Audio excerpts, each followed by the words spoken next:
오늘 우리에게 주시는 하나님 말씀 창세기 28장 11절에서 13절까지 말씀입니다. 주신 하나님 말씀 제가 봉독해 올리겠습니다. 한 곳에 이르러는 해가 진지라 거기서 유숙하려고 그곳에 한 돌을 가져다가 베개로 삼고 거기 누워 자더니 꿈에 본즉 사닥다리가 땅 위에 서 있는데 그 꼭대기가 하늘에 닿았고 또 본즉 하나님의 사자들이 그 위에서 오르락 내리락 하고 또 본즉 여호와께서 그 위에 서서 이르시되 나는 여호와니 너의 조부 아브라함의 하나님이요 이삭의 하나님이라. 내가 누워있는 땅을 내가 너와 내 자손에게 주리라. 아멘. 성경에는 인간의 상식으로는 도무지 이해할 수 없는 일들이 많이 기록되어 있습니다. 오병이어 사건이나 풍랑을 잠잠케 만드는 것 같은 초자연적인 기적보다 더 이해하기 힘든 일은 어떻게 그렇게도 나쁜 인간에게 하나님께서 복을 주시고 들어 사용하실 수 있느냐는 것입니다. 동네 건달이었던 입다를 부르셔서 이스라엘을 구원할 사사로 세우신 하나님의 선택은 아무리 생각해 봐도 도무지 이해할 수 없습니다.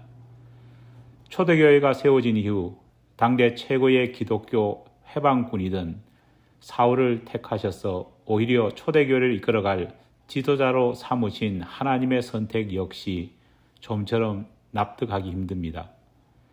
하지만 가장 이해하기 힘든 것은 사기꾼 야곱에게 복을 주시고 그를 이스라엘 민족을 이끌 믿음의 조상으로 삼으신 하나님의 모습입니다.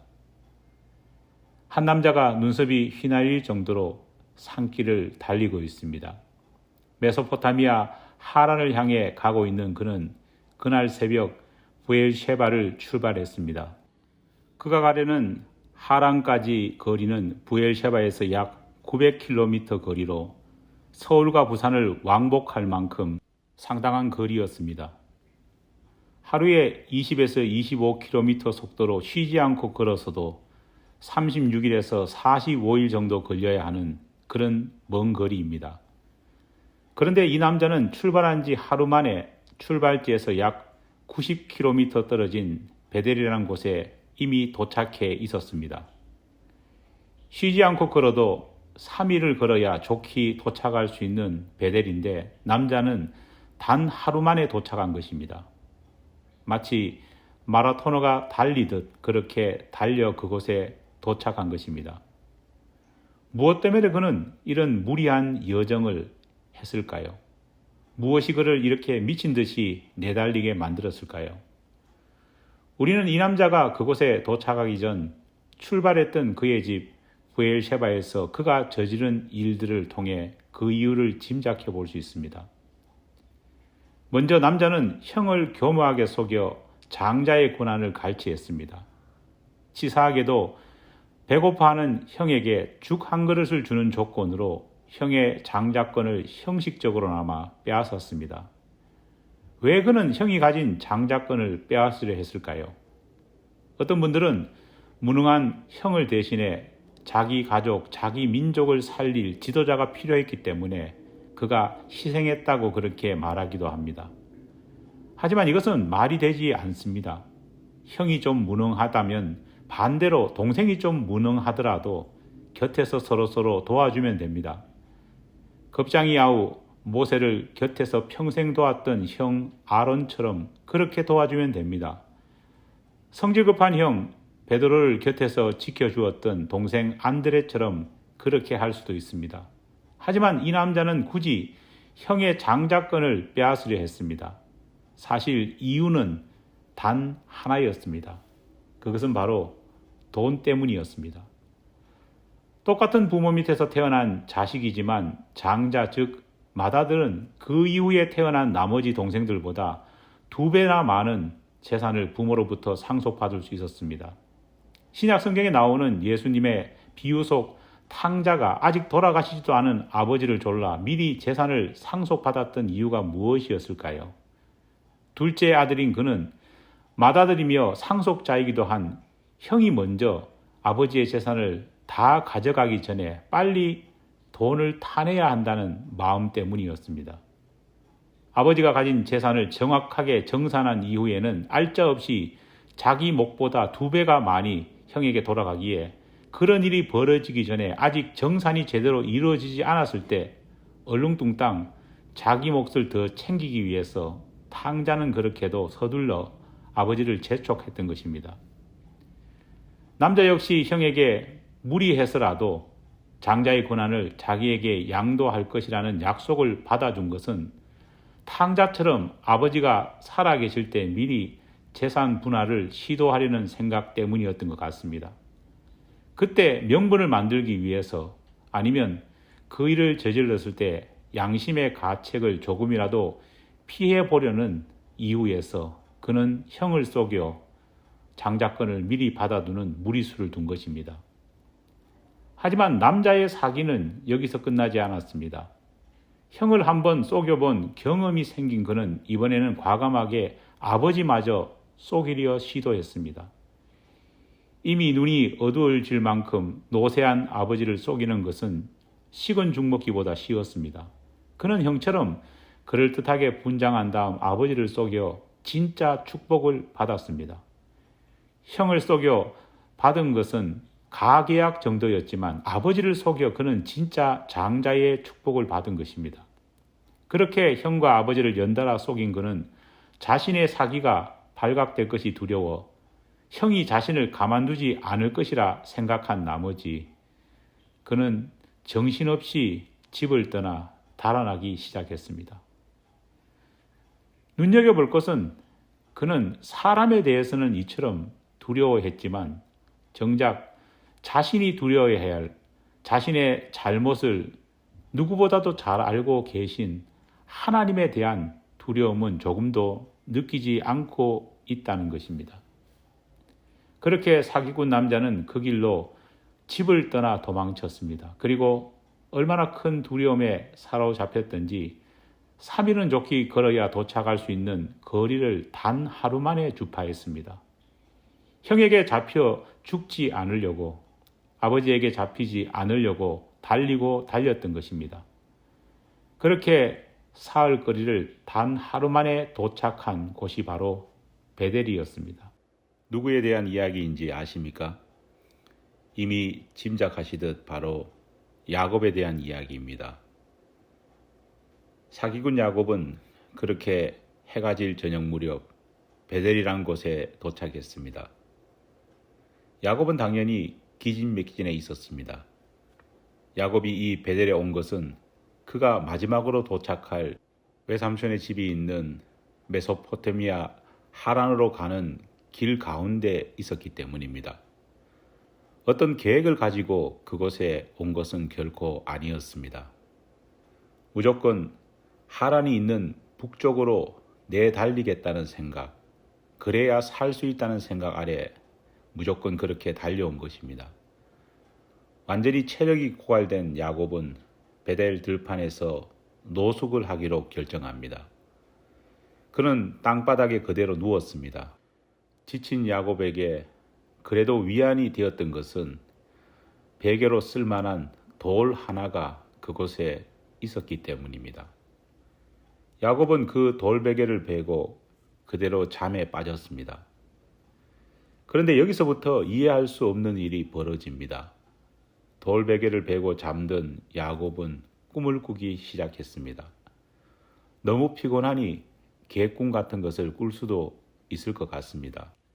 하지만 그날 밤 야곱이 꾼 꿈은 예사롭지 않았습니다. 꿈에서 하늘까지 이어진 사다리 하나가 나타났습니다. 그리고 그 사다리 위를 하나님의 사자인 천사들이 오르락 내리락 하고 있었습니다. 그러나 이것이 꿈의 하이라이트는 아직 아니었습니다. 갑자기 사다리 위에 여호와 하나님께서 나타나셨습니다. 그리고 하나님께서는 야곱에게 지금 누워있는 땅은 물론 야곱이 앞으로 밟게 될 서쪽과 동쪽 그리고 북쪽과 남쪽의 모든 땅을 그와 그의 자손들에게 주겠다 약속하셨습니다. 게다가 앞으로 모든 일 속에서 복을 받을 것이라 말씀하시면서 두려움과 외로움에 허덕이고 있던 그에게 항상 함께 하겠다 약속하시는 것은 물론이거니와 어디를 가든지 너를 지키고 이끌고 다시 이 땅으로 돌아오게 해주겠다 말씀하시는 것입니다. 꿈이 얼마나 생생했던지 야곱은 잠에서 깨어난 이후에도 모든 것이 생각나면 물론이거니와 그것이 하나님의 계시임을 야곱은 직감할 수 있었습니다. 재산 더 받겠다고 형제의 우애를 차버리고 형을 속인 사기꾼입니다. 돈 더 얻어내겠다고 나이든 아버지를 속인 불효자입니다. 자신이 저지른 잘못을 회개하기는커녕 자기 살겠다는 생각 아래 베델까지 달려온 나쁜 놈입니다. 자신 때문에 마음의 상처를 입었을 형과 아버지 그리고 자신의 행동 때문에 풍지박산이 났을 가족들에 대해서는 1도 생각하지 않고 있는 이기주의자, 자아도취에 빠진 구제불능의 인간입니다. 그런데도 하나님께서는 그런 야곱에게 나타나 주셨고 그것도 모자라 일방적으로 복을 내려주셨고 항상 어디를 가든지 지켜주시고 이끌어주겠다고 보증까지 해주셨습니다. 도대체 왜 하나님께서는 이 불효자, 이 나쁜 놈, 더러운 사기꾼인 그에게 이런 감당할 수 없는 호의를 베풀어 주신 것일까요? 도대체 공의와 정의를 선포하셨던 하나님은 어디 계신 것일까요? 참 이해하기 힘든 대목이 아닐 수 없습니다. 목사님, 바로 그것이 며칠 전 목사님께서 금요 예배 때 말씀해 주셨던 칼빈이 말한 불가항력적 은혜 아닙니까? 바로 그것이 무조건적 선택 아닙니까? 맞습니다. 우리는 하나님의 이 조금은 부당해 보이고 지나친 편애처럼 보이는 이 모습을 하나님의 불가항력적 은혜로 사랑 많으신 하나님의 무조건적인 선택이라 그렇게 말할 수밖에 없습니다. 로마서 8장 29절 이하를 보면 야곱을 향한 하나님의 이런 일방적인 사랑에 대해 자신도 그런 은혜를 입었음에도 불구하고 사도 바울조차도 도저히 이해할 수 없는 것처럼 말하고 있습니다. 그래서인지 바울은 이렇게 말합니다. 하나님이 미리 아신 자들을 또한 그 아들의 형상을 본받게 하기 위하여 미리 정하셨으니 이는 그로 많은 형제 중에서 맏아들들이 되게 하려 하심이니라.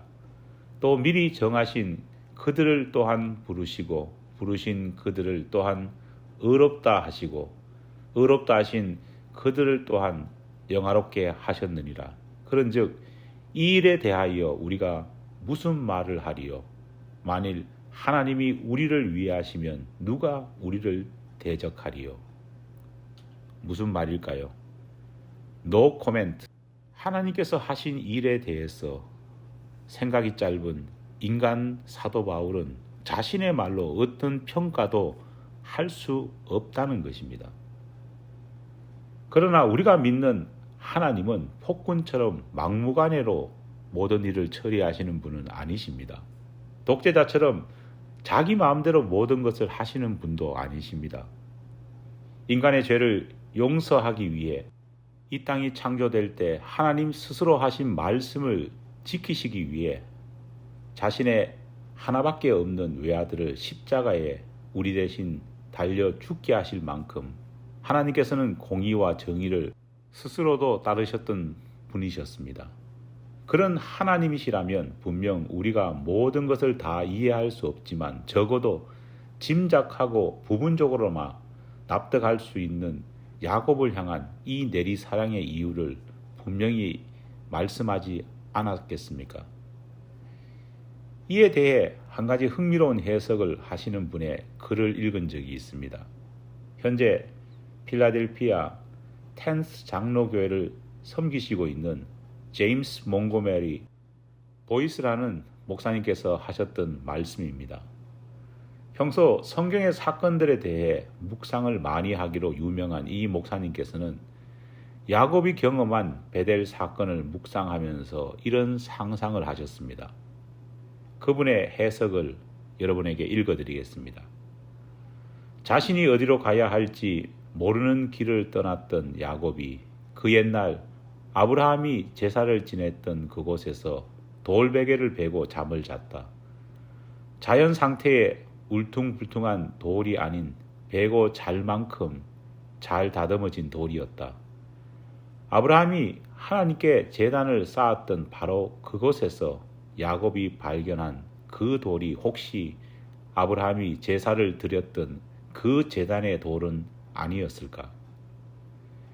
야곱이 베고 잤던 그 돌이 오래전 그의 할아버지 아브라함이 하나님의 약속 하나만을 믿고 본토 친척 아비집을 다 버리고 갈대아우르를 떠나 약속의 땅 가나안에 들어온 다음 돌을 쌓아 예배를 드렸던 그 제단의 돌이 아닌지 우리는 정확하게 알 수는 없습니다.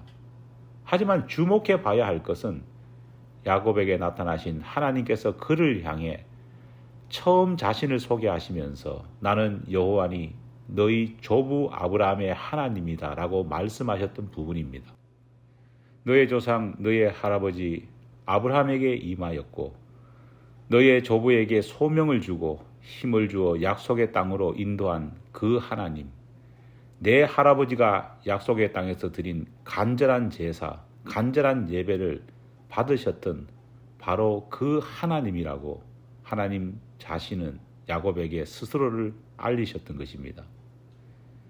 그날 베델이란 허벌판에 있었던 일은 분명 야곱의 할아버지, 믿음의 조상이라고 불려졌던 아브라함의 행적과 관련이 있음을 하나님께서는 강력하게 암시하고 계신 것입니다.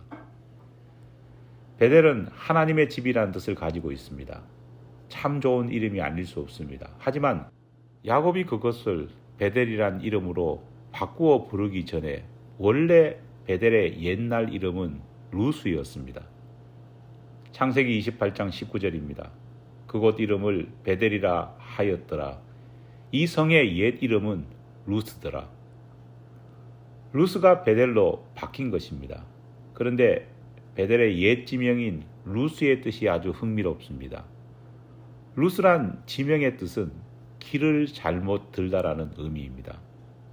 많은 사람들이 길을 잃어버리고 길을 잘못 들었다고 탄식할 만큼 그곳을 지나던 여행자들에게 루스는 악명 높은 곳이었습니다. 나그네들을 절망시키게 만들고 특히 초행길인 이민자들을 멘붕에 빠뜨리는 그런 곳이었습니다. 얼마나 악명이 높았으면 지명이 잘못된 길로 들어섰다라고 하는 탄식의 말이겠습니까? 낯선 땅 가나안에 첫 발을 내디딘 아브라함도 필시 루스에 도착했을 당시 길을 잃어버렸다 생각했을 것입니다. 이리저리 헤매다가 여기가 어딘고라고 당황하고 절망한 곳이 바로 루스였습니다. 하지만 아브라함은 탄식으로 절망으로 밤을 보내지 않았습니다. 자포자기하지도 않았습니다. 오히려 그는 그 절망과 탄식의 자리에서 하나님을 위해 제단을 쌓았습니다. 정성스럽게 돌을 고르고 골랐습니다. 왜냐하면 하나님께 예배 드릴 곳이기 때문입니다. 그리고 그곳에서 하나님께 예배를 드렸습니다. 아브라함은 길을 잃고 잘못 들어온 그 땅 루스에서 그가 쌓고 그가 드렸던 예배의 의미를 당시에는 알지 못했을 것입니다. 하지만 하나님께서는 아브라함의 믿음의 그 모습, 믿음의 그 결단을 어여삐 여기고 기억하셨습니다. 아브라함이 하나님을 위해 손수 쌓아 올렸던 그 제단은 세월의 흐름 속에서 분명 무너져 내렸을 것입니다. 하지만 그가 하나님을 위해 정성스럽게 고르고 고른 그 돌들은 그곳에 그대로 남아 있었습니다. 그리고 마침내 세월이 흐른 다음 그의 손자 야곱의 손에 잡혔고 그가 베고 자게 되었고 하나님은 아브라함의 손자 야곱, 그 망나니 야곱, 그 사기꾼 거짓말장이 야곱에게 불가항력적 은혜를 베푸시는 계기가 되었습니다. 비록 야곱은 나쁜 놈이었지만 하나님께서는 그의 할아버지 아브라함에게 하신 약속, 아브라함과 맺은 약속을 기억하셨습니다. 비록 자연인 야곱은 심판받아 마땅한 인간이지만 그의 할아버지의 믿음을 보시고 야곱에게 다시 한번 기회를 주신 것입니다. 야곱은 그 기회를 놓치지 않았고 붙잡았고 믿음의 변화를 시작했습니다. 그의 할아버지가 하나님을 향한 사랑의 증표로 남긴 그 제단의 돌은 손자 야곱을 변화시키는 출발점이 되었습니다. 눈썹이 휘날리도록 도망치면서 잘못 들어온 그 땅 루스가 마침내 야곱에게 하나님의 집 베델이 된 것입니다. 사랑하는 여러분, 루스의 역사는 지금도 계속되고 있습니다. 조상이 뿌린 신앙의 열매가 자손이 변화되는 단초가 됩니다. 비록 할아버지는 그곳에서 길을 잃고 방황하며 당황했지만 그런 할아버지가 그럼에도 불구하고 믿음의 본을 보였을 때 하나님은 그것을 잊지 않으시고 그의 손자가 하나님을 만나게 되는 역사를 이루어 주셨습니다. 비록 지금 우리는 작고 연약합니다. 비록 지금 우리가 서 있는 곳은 마치 루스라는 지명처럼 여기가 어디인지 마치 잘못 들어온 것처럼 혼란해 보일 수도 있습니다. 하지만 그럼에도 불구하고 이곳에서 이 시간 아브라함이 그러했던 것처럼 온 마음을 다해 하나님의 제단을 쌓읍시다. 하나님께 예배 드립시다. 그렇게 한다면 하나님께서는 그 모든 것을 결코 잊지 않으실 것입니다. 먼 훗날 우리 자녀들에게, 우리 후손들에게 하나님은 큰 은혜를 베풀어 주실 것입니다. 우리 자손들에게 회개와 변화의 기회를 한 번 더 주실 것입니다.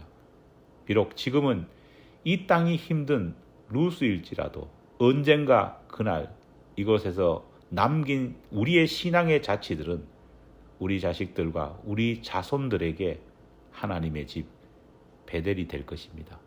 기도하겠습니다. 하나님 감사합니다. 나그네처럼 방황하는 인생 가운데서도 하나님께 예배 드릴 수 있도록 은혜 주시니 감사합니다.